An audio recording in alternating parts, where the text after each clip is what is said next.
March 20th, lunchtime, and I stayed up. Actually, I spent a lot of time yesterday preparing today's lunch, but I'm super excited because it's gonna be delicious. So check it out. What is this? What is this? Oh, I wish I had somebody to hold the camera for me sometimes. Man, come on. So first we got a tortilla. Check it out. Oh. Packaged and everything. Oh my gosh, this is so difficult. Okay, tortilla. Salmon. Some Mexican type spice, Mexican inspired spices. So there's that. Beans. These took like 2 days. Holy crap, man. Then we take this, put it in the microwave because I want to heat these parts up.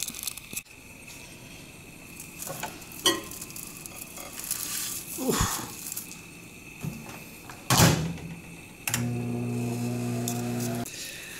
Homemade pico de gallo. This is just tomatoes, onions, peppers, and lime juice, and some salt.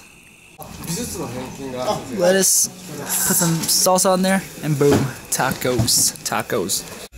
Alright, man, so those fish tacos I had at lunch were delicious. Holy crap. It took quite a bit of effort to get everything ready and be able to bring it to school, but it was well worth it. Especially because I had nothing to do after my first class today, which was first period. Check this out, dude. Look at this pink drink, dude. This looks freaking delicious. It looks delicious, and it tastes delicious. Holy moly.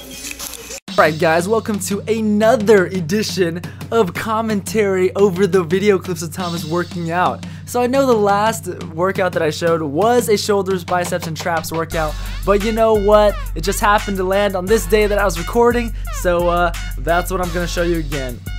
So the first exercise is a straight rear delt row for the rear deltoids. And make sure you're focusing on that squeeze. As you saw in the clip, each time I pulled back, I held it there, squeezed, and then went back. Second exercise was a bent over rear delt fly. Sometimes I do it on that bench behind me. Sometimes I do it bent over. Just depends on what I feel like that day. And I know it's repetitive that I just showed a workout like this, but I do want to show you guys different types of exercises so you can pick and choose which kind of exercises you want to do for each muscle group. Because that way you don't stay bored, you don't get bored. Look at this grinder. The hardest part is getting it up with no spotter. Look at this. Ugh!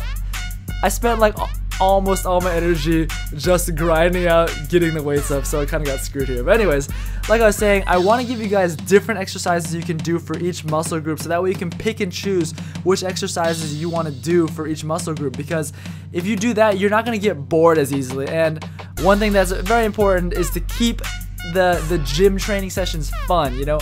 Honestly, if I wasn't enjoying doing it, I wouldn't even do it, just because I don't want to waste my time doing something I'm not having fun with. That's my whole life dogma or whatever. I don't know.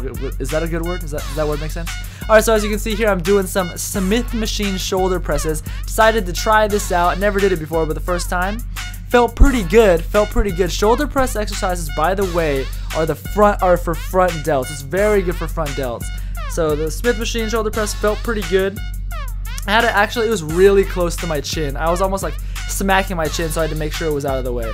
So the next exercise, moving on to the medial head of the deltoid, the lateral motion. All right, so here's a lateral side raise, one arm at a time, just standing this time. It's actually pretty tough because it works out like see here, I'm doing my left arm right. When I'm doing my left arm, it works out my right like oblique, because you have to keep your core tight so that you don't swing too much or whatever while you're picking up the weight. So make sure you're controlling and make sure you're moving from the shoulder, not using too much arm, because you're trying to focus on the shoulder here, not the arm. Oh, another comment that I want to make is, you saw the grinder on the shoulder press on the dumbbell. Now that I'm losing weight, at this point I lost like 4 or 5 pounds already. It's really affecting my pressing motions strength. I'm like losing strength on the pressing motions. On the legs, not really, back, not really, but the pressing motions, I cannot push as much weight. Alright, so now, final shoulder exercise. This is again for the front delts, doing a front barbell arm raise. See, using the easy curl bar because it's smaller, more compact, easier to get a handle on. So as you can see, going up, controlling it, getting it high, and then controlling it on the way down. I'm not just dropping it down. Although at the end it's coming down a little faster because I'm getting tired. Your boy's getting tired. So over here, now moving on to the traps. So sometimes I do the dumbbells. The dumbbells is just to make sure, as always, you don't get the muscle imbalances. And then this just feels like an overall superpower motion with the barbell. You can move more weight with the barbell, I think. So here it is. Make sure you go up. Remember, squeeze at the top and then go down slowly and then back up. Squeeze at the top because you're really trying to focus on the traps. You need to do this slowly and controlled so you don't end up getting injuries, because you can hurt yourself doing that, as I said in the last video. So now moving on to the bicep exercises. So this one is for the short head of the bicep. So when you flex, you see that little peak. My peak's not that big, but you know, whatever. I'm not like a 10-year lifter, so you know. But anyways, it's for the short head of the bicep, doing this barbell curl. And as you can see, something to keep in mind is to, when you go down, actually flex your tricep. As you can see, I'm completely straightening out my arms and then going back up. When you do this, you get like a crazy like contraction and pump, and the next day you're gonna feel sore as crap. So now we're moving on to the long head of the bicep, the no flex zone. My arm still looks big from the side bicep movement. So you either, remember like I said last time, if you watched that video, you want to do either a hammer curl or a reverse curl for the long head of the bicep, because that's going to give you the big bicep with no trying look, you know what I'm saying? It also works out your forearm, so you don't have to spend too much time doing independent forearm work, so I really don't like doing that. So anyways, this is the last exercise for the day. Hopefully you found something useful from the video. Hopefully you enjoyed it. Leave some comments if you want to, and peace!